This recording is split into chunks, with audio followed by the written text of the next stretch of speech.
নমস্কার বন্ধুরা, welcome to my channel Tanushree art. আজ আঁকবো মহাদেবের ছবি। আপনারা কি জানেন মহাদেবের চোখ কেন অর্ধেক বন্ধ থাকে? এই একটা সিক্রেট জানলে আপনার ঘরের সব অশান্তি দূর হয়ে যাবে। আজ মাত্র 5 মিনিটে আপনাদের শেখাবো কিভাবে মহাদেবকে আঁকতে হয়, আর সাথে বলবো সেই গোপন কথা যেটা শিব পুরাণে লেখা আছে।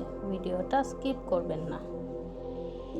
উনি চোখ বুঝে আমাদের সব কষ্ট দেখেন, আর চোখ খুললেই প্রলয়। আজ আপনাদের সাথে সেই মহাদেবেরই ছবি আঁকবো।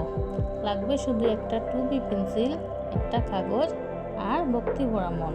চলুন ওম নমঃ শিবায় বলে শুরু করি।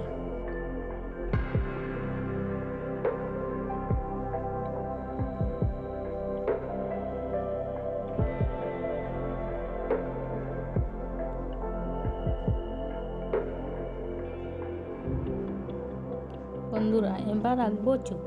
দেখুন, চোখ দুটো অর্ধেক বন্ধ, কারণ উনি যুগের মধ্যে আছেন। সারা বিশ্বের বার উনি ধ্যানে বসে সামলাচ্ছেন। আমরা একটু কষ্ট পেলেই কাঁদি, আর উনি বিষ পান করে নীলকণ্ঠ হয়ে গেছেন আমাদের জন্য। মহাদেবের রুদ্রাক্ষের মালা কোথা থেকে সৃষ্টি হয়েছে জানেন? কথিত আছে মহাদেবের চোখে জল থেকেই রুদ্রাক্ষের জন্ম।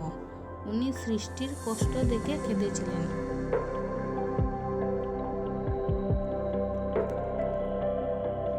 বন্ধুরা, মহাদেবের জটা মানে মা গঙ্গা আছেন ওই জটায়। যখন গঙ্গা স্বর্গ থেকে নেমেছিলেন, পৃথিবী ধ্বংস হয়ে যেত। মহাদেবের নিজের জটায় তাকে ধারণ করেছিলেন আমাদের বাঁচাতে। তাই জটা আঁকার সময় শ্রদ্ধা নিয়ে আঁকবেন। আর এই যে চাঁদ দেখছেন মহাদেবের মাথার পাশে, আমাদের পুরাণে আছে দক্ষ রাজার অভিশাপে চন্দ্রদেব ক্ষয় রোগে মরতে বসেছিলেন।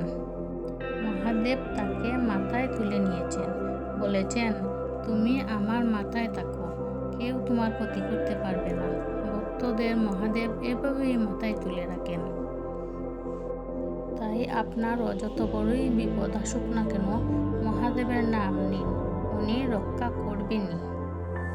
আর জানেন, ওই যে দেখতে পাচ্ছেন মহাদেবের কপালে 3টা দাগ, ওটাকে ত্রিপুণ্ড বলে।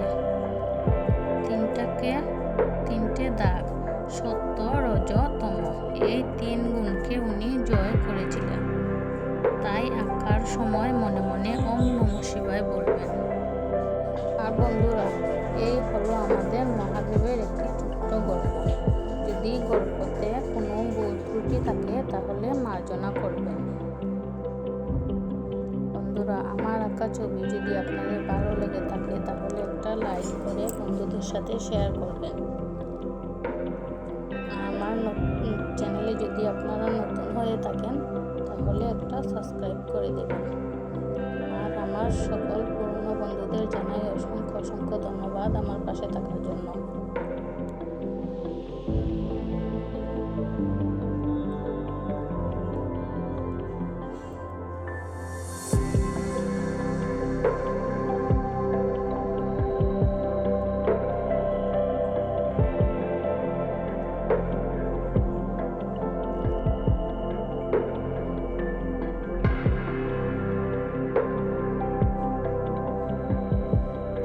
বন্ধুরা, আমাদের শিবজিকে কেমন সুন্দর লাগছে। আপনারা শেডিং করবেন হালকা হাতে, তাহলেই শিবজি জীবন্ত হয়ে উঠবে।